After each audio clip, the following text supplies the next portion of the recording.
But we start this hour at the White House. The Trump administration facing new tariffs today as trade wars with some of our closest trading allies continue to escalate. China responded to the Trump administration with an up to 15% tariff on farm products from here in the U.S.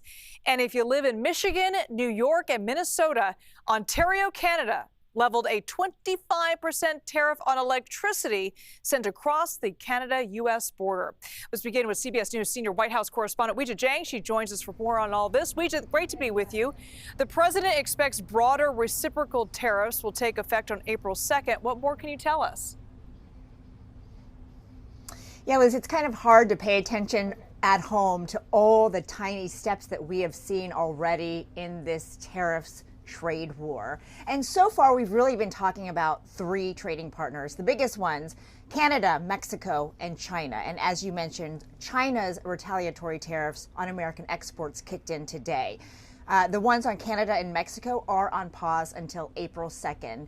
But that's also the date, Liz, when the broader reciprocal tariffs go into play, not only for those three countries, but according to the Trump administration, for all countries that currently have a tariff on American goods. And so we haven't seen an exact list of the figures of exactly how much each country, depending on the sector, could be facing. And we haven't and won't know until they go into effect.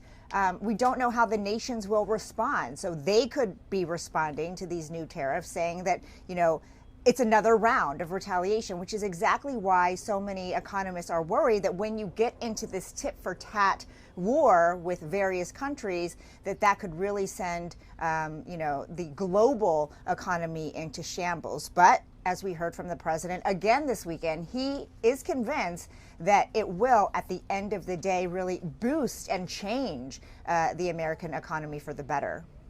I want to pivot now to some of the conflicts that are happening overseas. Secretary of State Marco Rubio just touched down in Saudi Arabia moments ago.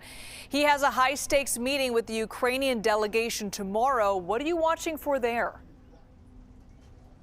Yeah, and he actually just spoke with reporters during his flight to Saudi Arabia.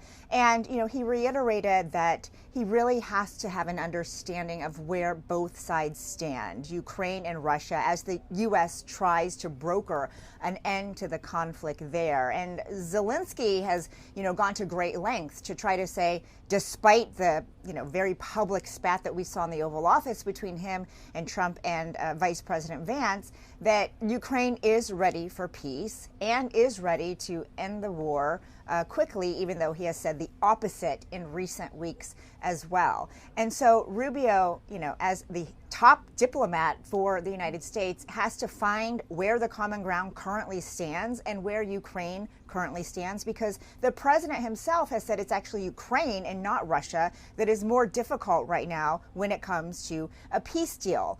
There's also this issue of a minerals deal that Rubio said isn't exactly part of the same conversation, because Ukraine and the U.S. were about to sign a deal that would give the U.S. access to all those valuable rare earths and minerals, oil and gas. And so that's also something that he will be talking about tomorrow. But the priority here is trying to see if things can get back on track, if U.S. will continue providing aid to Ukraine. We know that for now it is paused, and how intelligence sharing could change.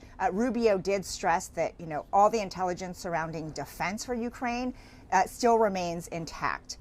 So, Liz, there is so much at stake here. And of course, the president has made very clear that he wants a solution, that he wants an agreement at the end of the day.